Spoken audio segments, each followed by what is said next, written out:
नमस्कार, मैं हूं अमित पालित। मोदी 2024 के लिए श्योर हैं और मोदी का प्लान रॉक सॉलिड है। 2023 में 5 राज्यों में विधानसभा चुनाव है और मोदी ने 5 राज्यों के लिए एक मंत्र दिया है। वो मंत्र है A, B, C और D। क्या है ये मंत्र? मोदी कैसे हर राज्य की एक एक सीट कैलकुलेशन करके आगे बढ़ रहे हैं, सीट बाय सीट आगे चल रहे हैं, हर कैंडिडेट का वेरिफिकेशन कर रहे हैं।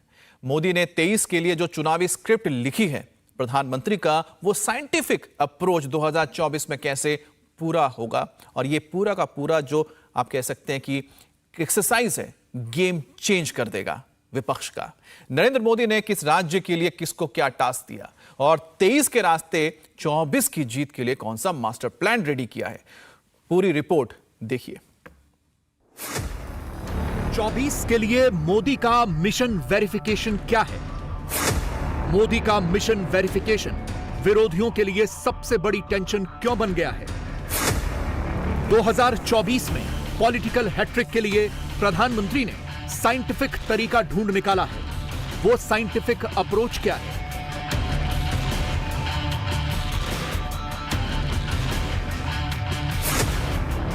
बुधवार शाम 7 बजे मोदी बीजेपी हेडक्वार्टर पहुंचे। रात 11:15 बजे बाहर क्यों निकले? 4.25 घंटों तक मोदी किस चीज पर मंथन करते रहे? कितनी मीटिंग्स अटेंड करते रहे? मोदी के पीछे पीछे गृह मंत्री अमित शाह निकले, बीजेपी अध्यक्ष नड्डा बाहर निकले। प्रधानमंत्री ने दोनों को क्या टास्क सौंपा? मोदी ने क्यों कहा ABCD पढ़ के आओ? प्रधानमंत्री ने क्यों कहा 2023 में 2024 में ABCD समझाओ?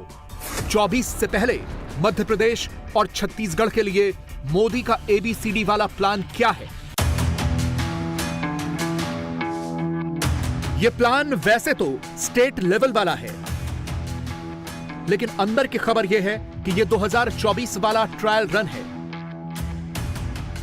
ABCD वाला ट्रायल रन कैसे इंप्लीमेंट होगा, ऑन ग्राउंड कैसे एग्जीक्यूट होगा, मोदी ने मिशन क्लीन स्वीप का कौन सा मास्टर प्लान रेडी किया है?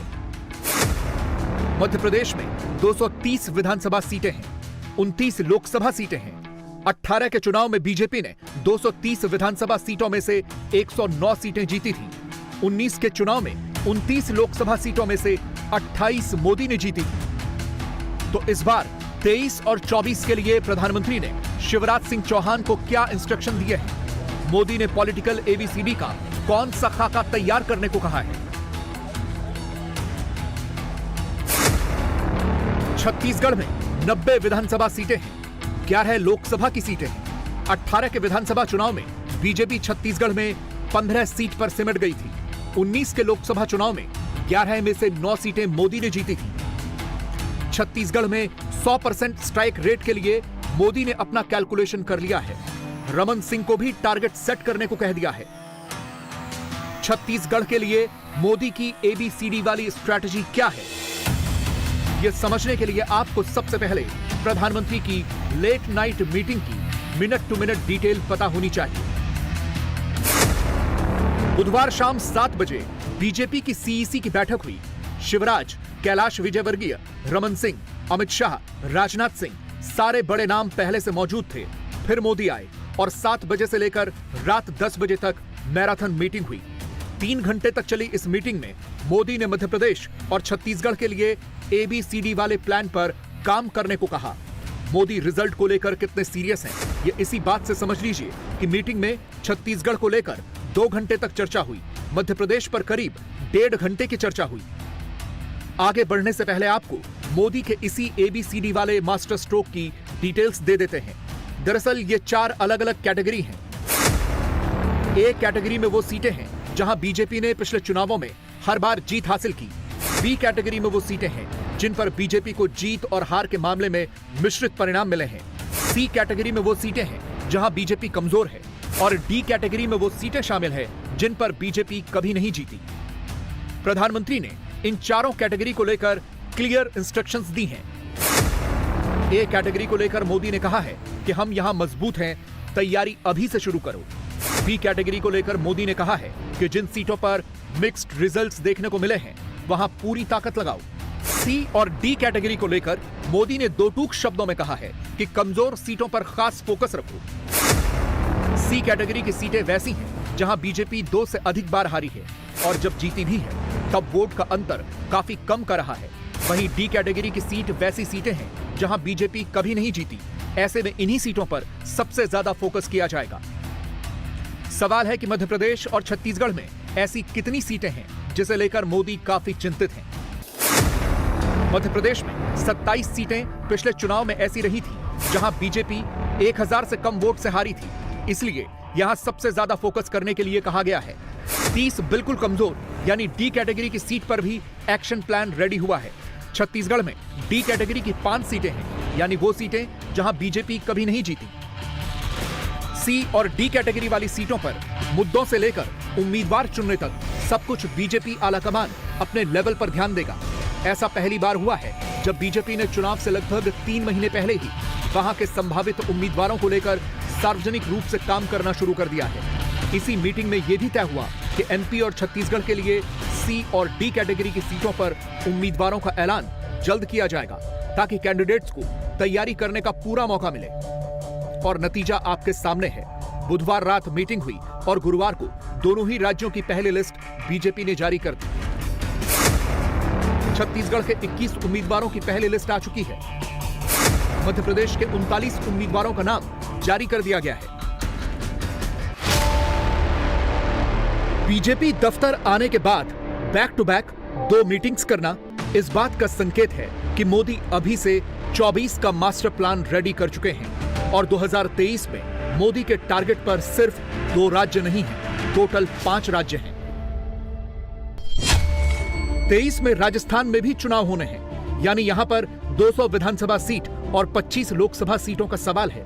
तेलंगाना के 119 विधानसभा सीटें और 17 लोकसभा सीटों के लिए भी मोदी के पास पहले से ही रेडी प्लान है। मिजोरम में भी चुनाव होने हैं, जहां 40 विधानसभा सीट और 1 लोकसभा की सीट है।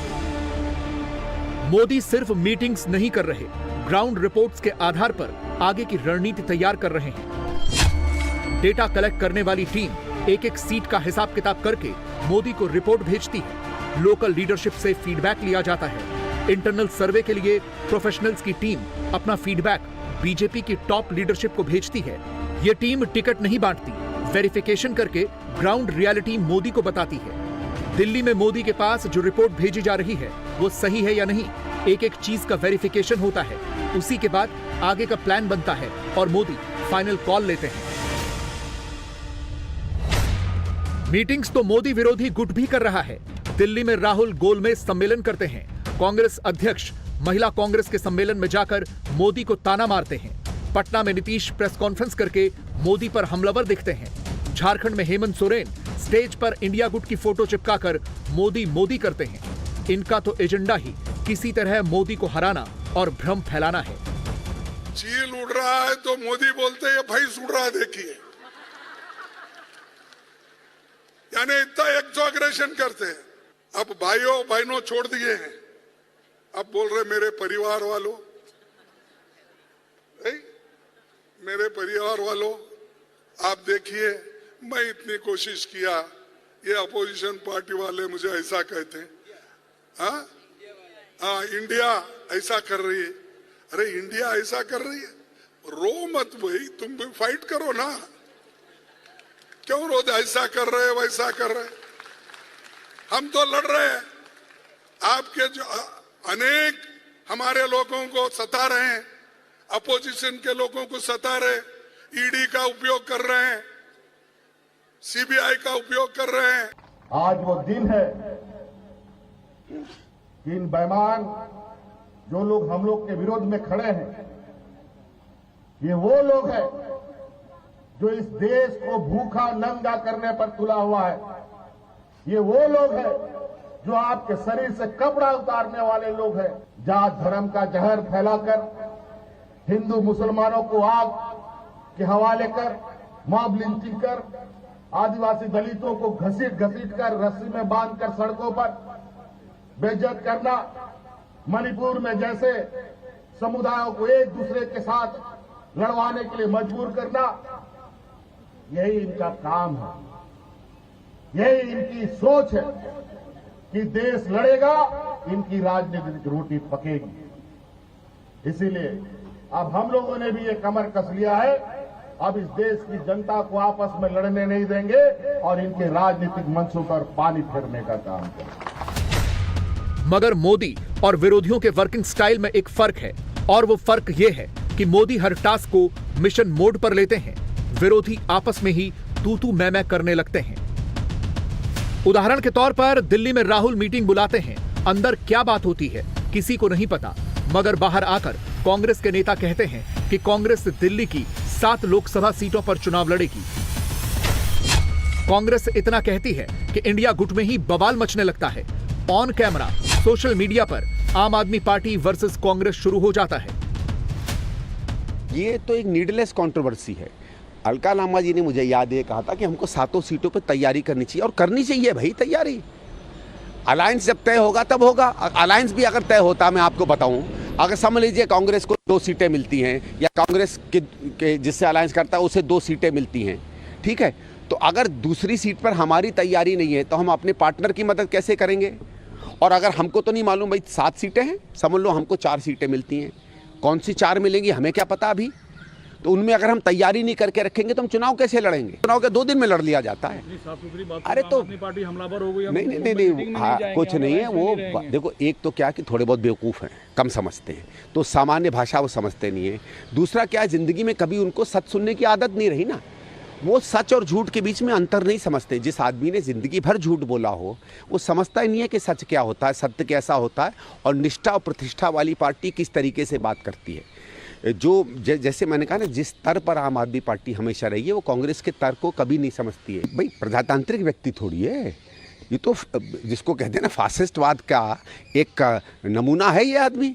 और क्या है, लिबरल बताते हैं अपने। अरे लिबरल भाई, बताने को तो आदमी कुछ भी बता सकता है। इंडिकेशन तो मिल ही गया था अमित शाह से कि आगे पार्टी में नहीं जाएंगे, तो अब अमित शाह जी ने कुछ हुक्म दिया है तो कुछ तो तामील इनको करनी पड़ेगी ना। भाई आका ने बोल दिया तो अब ये क्या करे बेचारा, नीचे जमूरा तो वही कहेगा। मेरा मानना है किसी भी पार्टी का कोई प्रवक्ता ये डिसाइड नहीं कर सकता कि किस राज्य में कितनी सीट शेयरिंग होगी।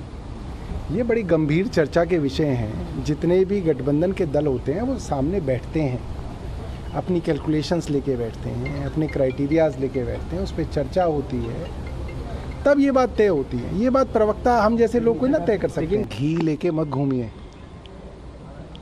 आग में घी डालने से आग और बढ़ती है। सर, हमें तो रोज कांग्रेस ने रोज कहा जाता कि घी ला लो। इसके अंदर ये है कि कांग्रेस ने अपने जो बयान है उसका खंडन खुद कर दिया है, तो ठीक है, बात खत्म हो गई। नहीं, जो बात आम आदमी पार्टी को कहनी होगी वो आम आदमी पार्टी खुद कह देगी और समय आने पे कह देगी। यानी उस तरफ विरोधी खेमे में कंफ्यूजन ही कंफ्यूजन है। केजरीवाल की पार्टी 16 अगस्त को कहती है इंडिया गुट में नहीं रहेगी, 17 अगस्त को कहती है टॉप लीडरशिप फैसला लेगी। अब जिनके बयान ही नहीं एक जैसे आ रहे, वो मोदी से क्या लड़ेंगे? मान्यवर, अगर आपके मन में कोई कुंठा है, फ्रस्ट्रेशन है कि कांग्रेस आपको झटका दे रही है, या आपको ये इस बात का फ्रस्ट्रेशन है कि राष्ट्रीय पार्टी का तमगा लेने के बाद भी आपको अविश्वास मत पर बोलने का मौका नहीं मिला, तो ये सही मंच नहीं है अपने मन की उस कुंठा और विक्षिप्तता को एस्टैब्लिश करने का। ऐसा लग रहा है कि इंडिया गुट इस वक्त अपने गठबंधन पर नहीं, मोदी पर फोकस किए बैठा है। एक ही दिन में एक लाइन से पहले केजरीवाल आते हैं, दिल्ली विधानसभा में खड़े होकर मोदी के खिलाफ लोगों को भड़काते हैं। मैं आज देश के लोगों से पूछना चाहता हूं, आपको धंधा करने वाला प्रधानमंत्री चाहिए, आपको बिजनेसमैन प्रधानमंत्री चाहिए, या देश की रक्षा और देश का सम्मान करने वाला प्रधानमंत्री देश को? सब लोग ये जानना चाहते हैं कि प्रधानमंत्री चुप क्यों हैं। मैं प्रधानमंत्री जी को कहना चाहता हूं, आंख दिखाने की हिम्मत तो दिखाओ। हाथ में हाथ डाल के मंदिर में घूमने से इश्क होता है, कूटनीति नहीं होती, डिप्लोमेसी नहीं होती। डिप्लोमेसी करने के लिए तो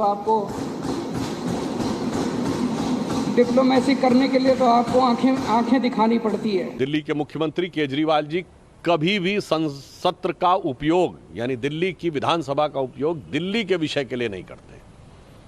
वो सब इधर उधर की बातें करेंगे और केवल भारतीय जनता पार्टी और मोदी जी के प्रति अपनी ईर्ष्या और कुंठा की अभिव्यक्ति करते हैं। इंडिया टीवी हर वक्त हर जगह डाउनलोड करने के लिए सर्च करें India TV news Google play store या ऐप स्टोर पर।